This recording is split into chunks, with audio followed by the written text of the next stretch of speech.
Hey guys, Cam315 back out with another video for you guys as we are starting off the new year with the final episode review of season one, episode reviews of season one of My Happy Marriage. And one thing, first things first. Happy New Year to everybody, and the families. Obviously, it's great to start 2025 off, but yeah, and also to prayers up to the families that lost loved ones in that New Orleans incident that happened this morning. Absolutely disgusting, sickening, event that happened. And again, I don't mean to get too worldwide political on things, but shit like this continues to happen if our world leaders just sits and does absolutely nothing. But prayers for those victims and those family members and everything and stuff like that. But anyways, um, My Happy Marriage. I'm here with the last episode, the final episode, which was episode 12, and then episode 13, which was the OVA episode that concludes the season one storyline before we head into season two. And yeah, so obviously season or episode 11 left off on a cliffhanger where Mio is going to use her dream sight ability to go into basically the dream world and go bring Kudou back from the dead, essentially, or on the brink of death. But anyways, what happens is we just see Kudou throughout this episode till he ends up re-encountering Mio. Like, he hears her voice, he just can't figure out where she's at. He's just fighting off all these grotesqueries that I guess you could say are basically demons trying to pull him to the underworld or hell or something like that to basically finish him off and kill him for good, right? But he's fighting right now internally with his life while Mio uses her abilities to go inside and find him.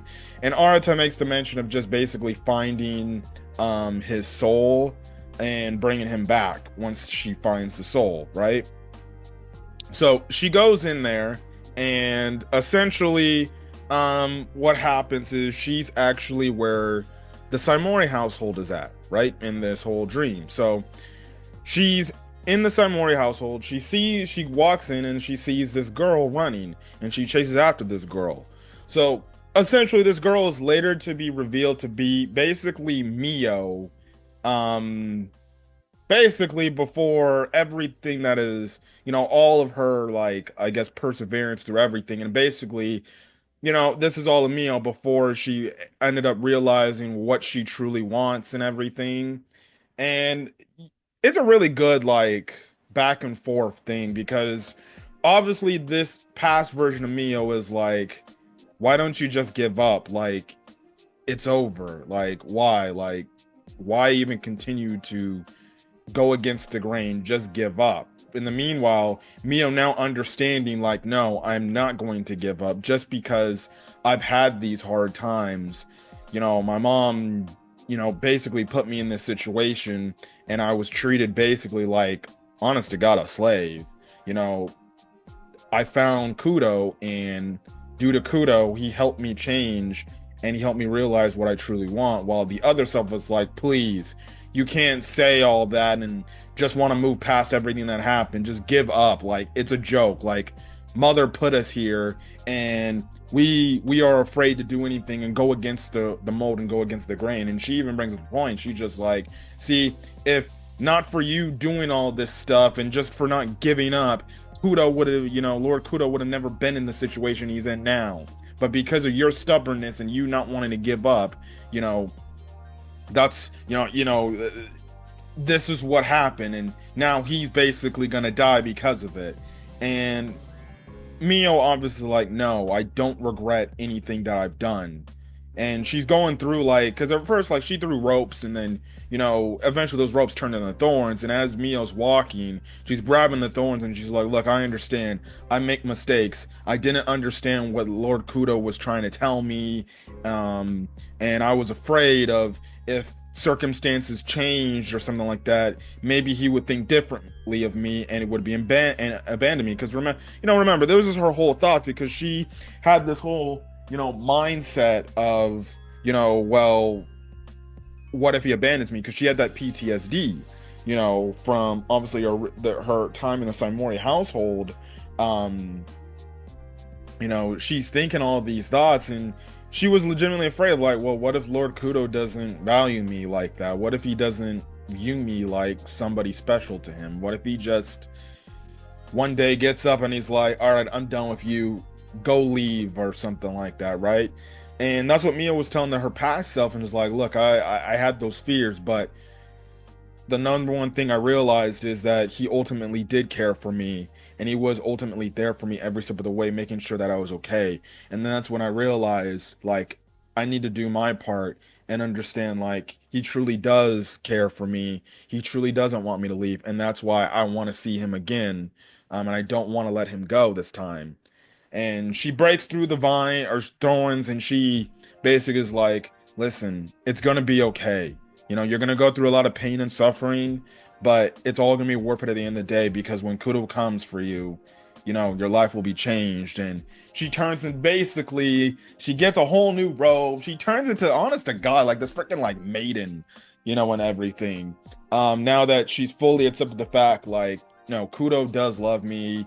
I'm okay with my past of what I've had to deal with, because I know at the end of the day it was all worth it, and now I'm here going to help Kudo, and he's going to be there for me, right?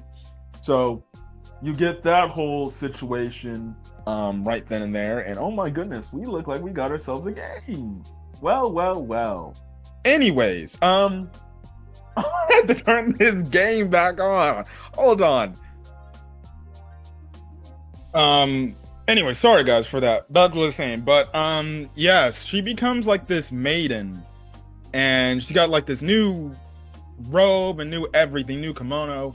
So what ends up happening is she ends up finding Kudo, and ends up saving Kudo from the grotesqueries by using like a force field power of her dream side ability, right?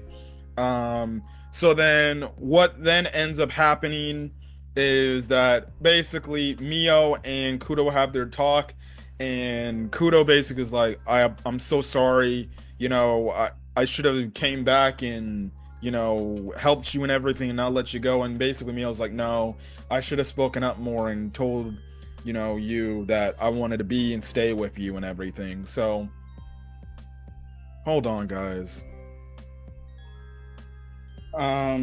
Okay, after everything I had to do, hopefully I don't get interrupted again. But yeah, they basically come to grips and conclusions that they both can be better, and that they'll both be there for each other and everything. Nice reunion moment. They hear the voices of obviously all their friends and family basically calling out to them, saying like, hey, come on. And so they both fly in to go back home. So what then happens next is, well, they both reawaken. Everybody's all happy and everything.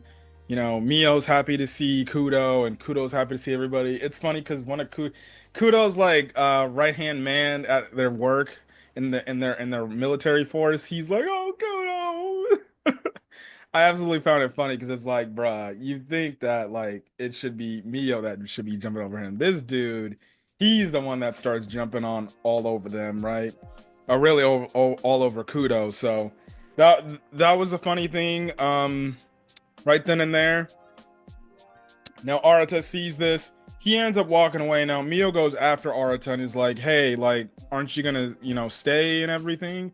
And he's basically like, look, I think I know the gist of what's going on here. So I think I can trust Kudo in your care and everything. So, he basically is like, look, just because I'm going away doesn't mean we're not family and everything. Our house is always open to you and everything. So that's the thing. And yeah, so yeah, Kudo does make a funny little threat. He's like, next time I'm not going to lose. And Arta's like, okay, I'll open up to challenging you again. So that's a funny thing. It's funny because even in the OVA episode, when Arata shows up later, Kudo just is like, bruh, what the hell are you doing here? I want nothing to do with you. Go away. Stay away from me, yo. No. It's absolutely hilarious. But basically, the episode obviously ends off in them going home. And realistically, the last episode leads actually into the OVA episode, to where the banquet that they are attending, that Mio trained with Kazuki for basically a good part of this season. They basically walk up. Mio's in this nice white dress. Kudou's obviously in love and everything, and he's just shocked at how beautiful Mio is, and he says that, and she's like, "Oh, well, you're very handsome yourself," and then he's like, "Come on, don't say that about me," and everything. So there's that. And they basically walk into the banquet hall, which actually leads into the OVA episode, right? And realistically, when I watched this episode for the first time, I was like, Jesus. I'm like, why didn't we not just get this episode in the main original when the show originally came out? Because realistically, like, to be honest, like, if you ask me about the OVA episode was like a good conclusion to season one. So why they did not put this episode in the batch of the other 12, I have no idea. It's been a while since season one came out, so that information could be out. But when I looked at this episode, I'm like, this seems more like a freaking good conclusion for here before going into season two, especially the fact that, like, the whole buildup was her training for the banquet and everything, and basically, being there to show that Kudou was getting married to this girl and everything. But, the OVA episode basically picks up where the last bit of episode 12 left off, with a little bit of an extension to it. So they walk up, everybody's looking at them and seeing like, oh wait, that's Kudou and his new wife from the Saimori family. And they're like, the Saimori family? That's an interesting name that you don't hear every day, because obviously the Saimoris got in trouble with what they did, and everything. So there's that. And basically, you just have it to where Mio's meeting all these different individuals, these different royal members. They also do come across Kazuki.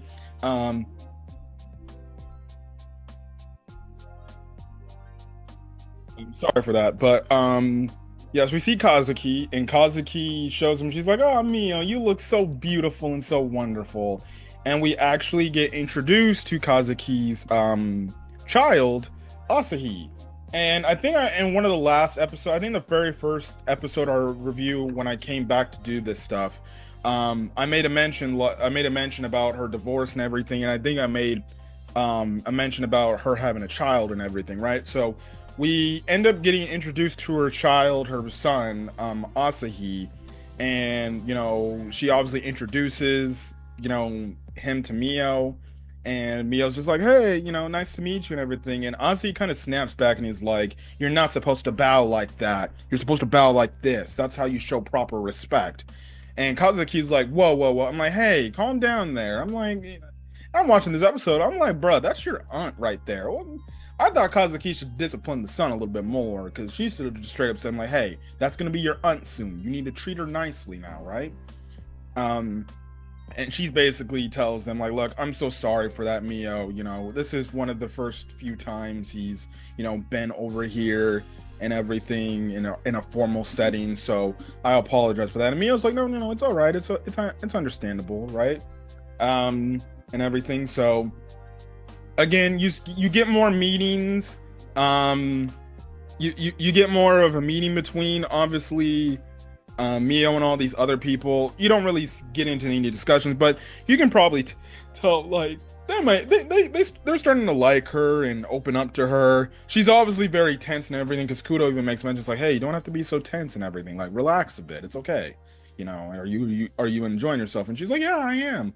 So, what then happens is, like, well, actually, there's something I need to come, there's somebody I want you to come meet and talk to, right?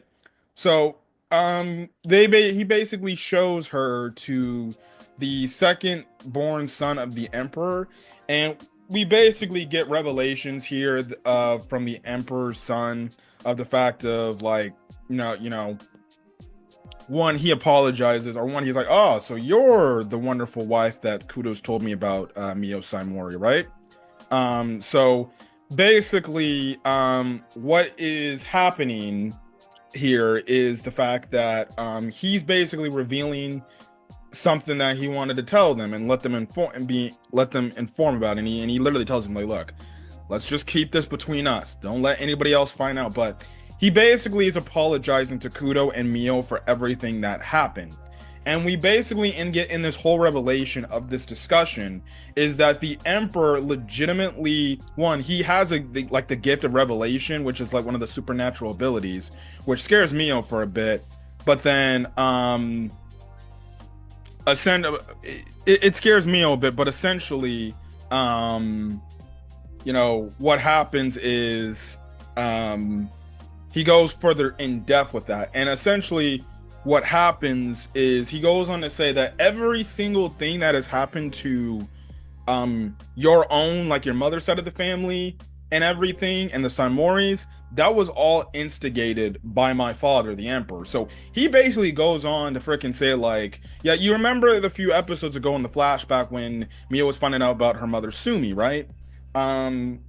We find out like he was the main culprit as to why Sumi's family ended up starting to get vastly poor and get behind in debt and everything, to the point like they had to arrange a political marriage to be able to essentially like to essentially keep wealth and everything. He instigated that, and he played like a bunch of politics to basically affect the people, their family's workspace and everything, and more people left and more things happened, and it got to the point where they needed more money, right then and there, right? So that also happened. He was also responsible for the grave openings and stuff like that, which let all the grotesqueries, available and out and free, which put obviously Kudou in basically life, his life in danger and everything with that whole situation. Obviously with the fact that the Saimori stuff, that's what led Sumi to end up marrying in the Saimori household, because he also instigated with the Saimoris to get Sumi to get married into that family and everything. You're just finding out all these crazy revelations. You're like, bruh, this dude legitimately did all that and everything. And also too, you saw in the last episode, he tried to stop Kudou and Mio and everything. And basically what we find out, regardless in this revelation, we find out that essentially what ended up happening is he lost his gift, his supernatural ability. So he was trying to find a way to negate that and get it back and have it be in control of the Saimoris, so then the Saimoris can find a way to give it to them. But because Mio had the lockdown of her supernatural abilities due to her mother, and until everything that happened reawakened that, that's why the Emperor ended up getting so desperate to get Mio, and basically try to get Mio away from obviously the Kudou family, right? And essentially when he realized that, he was like, oh shit, I made a fucking mistake, because the whole purpose was, the reason why they married her off to Kudou was because, well, she's nobody, she got nothing special. So and then when they realized that she was something special, they're like, okay, we got to get our hands on that. So yeah, but regardless, the Emperor's son basically apologizes for everything that's happening. He's like, look, I didn't mean to trouble you all and everything. Look, your life would be completely different, Mio, if that shit had never happened. But Mio actually has a smile on her face. She's like, you know what? Even though I went through a lot, at the end of the day, I'm happy with how my life turned out, because at the end of the day, it got me to where I'm at today, and I'm with Kudou. So that's the thing. And obviously the Emperor's like, actually, maybe this has done a lot more good. Because realistically, like, if not for the Emperor's, I guess, involvement, albeit it wasn't like good of him to do all that shit he did, if not for that, like, Mio doesn't meet Kudou, and her mom's probably also still alive too, and she's probably living in a more peaceful household. But you get my point, right? So what ends up happening is, after that meeting with the Emperor's son, there's another meeting with Kazuki, right? And essentially, before we get that meeting, leading up to the meeting with Kazuki, Kazuki's son Asahi ends up actually accidentally bumping into somebody and getting like champagne over Mio's dress. Kazuki ends up having to try to clean it up, and she's apologizing to Mio. And essentially, what is happening is that essentially Asahi comes out and says, like, he basically hates Mio. And the reason why he hates Mio is because he feels that, well, Mio's taken away Kazuki from him because that's his mother, right? And also too, the we have this other guard come in. Now he was also with the Emperor's son, and that is actually revealed to be Kazuki's ex-husband, the husband that she ended up divorcing with, right? And from what it sounds like Asahi, because of whatever her mom has going on, whatever, we don't know what Kazuki does for like a living or something like that.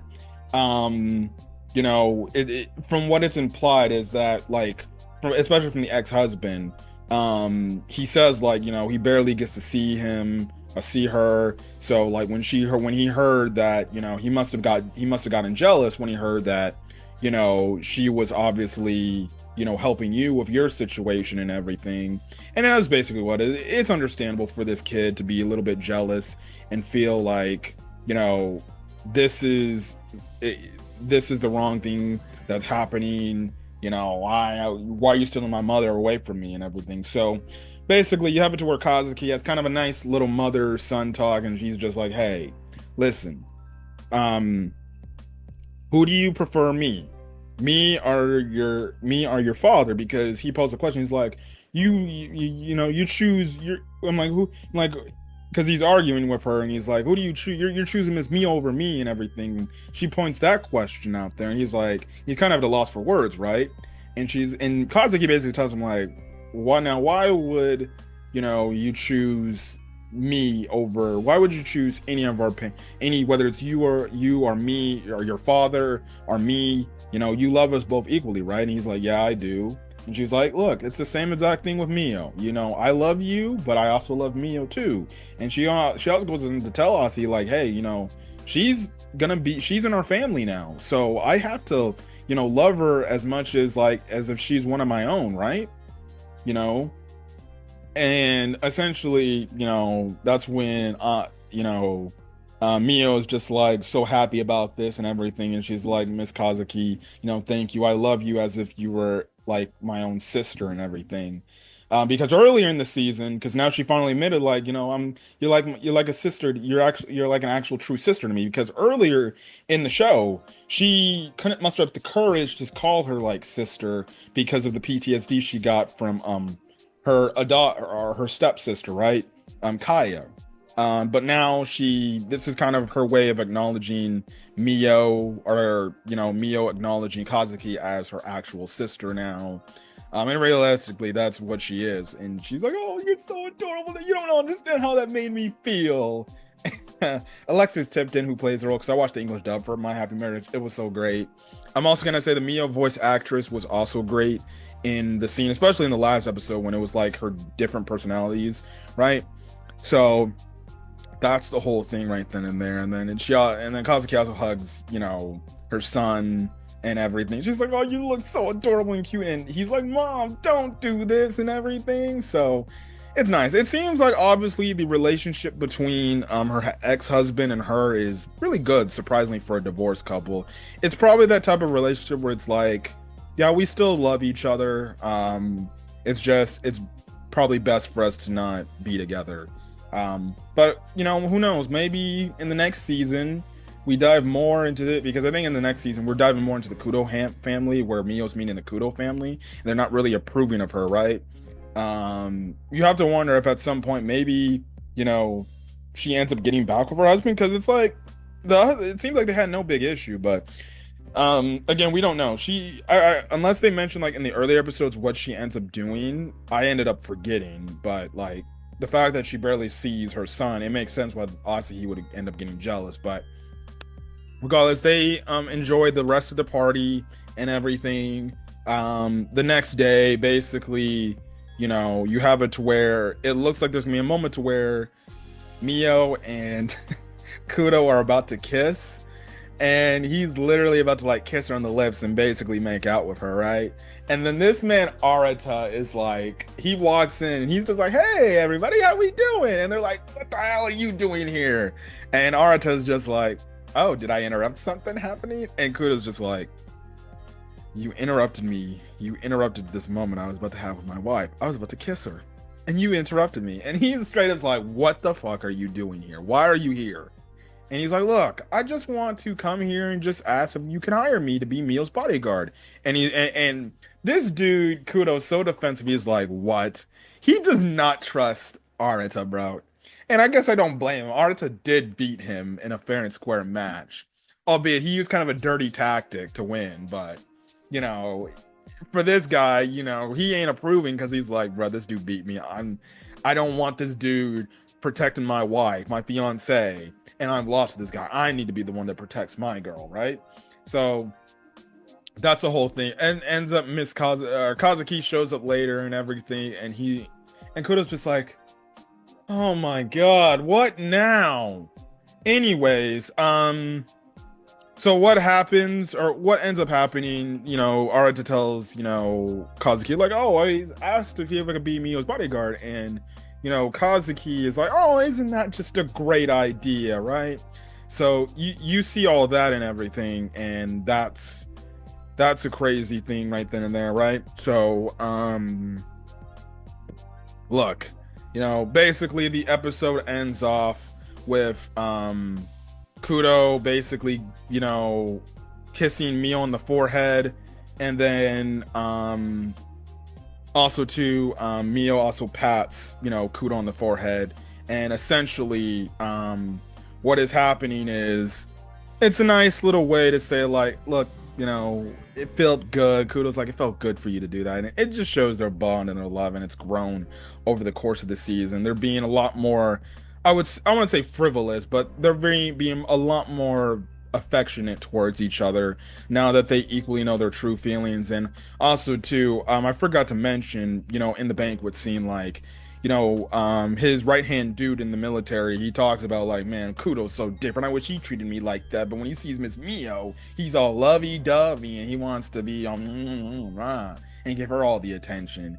And like the one dude, I forgot his name, the one dude, I forgot his name. He's like, well, you know what? Maybe it's good for them because it's nice to see that one person did end up changing him for the better. So there's that, right? There is that. So, yeah, but regardless, a very solid conclusion to end of season 1. Again, I'm very happy and hyped for season 2 that will be starting, I think, in a few days. I think it starts tomorrow. I don't know when it starts, but I will be here to talk about it and things like that. But till then, guys, if you guys like the video, leave a like, put in the comment section your thoughts, hit that subscribe button if you want to get more of my happy marriage content or any other anime content up with the channel. Until then, guys, stay safe out there and have a great rest of your day, night, or watching this video. Till then, guys, stay safe, have a happy new year, and till then, peace.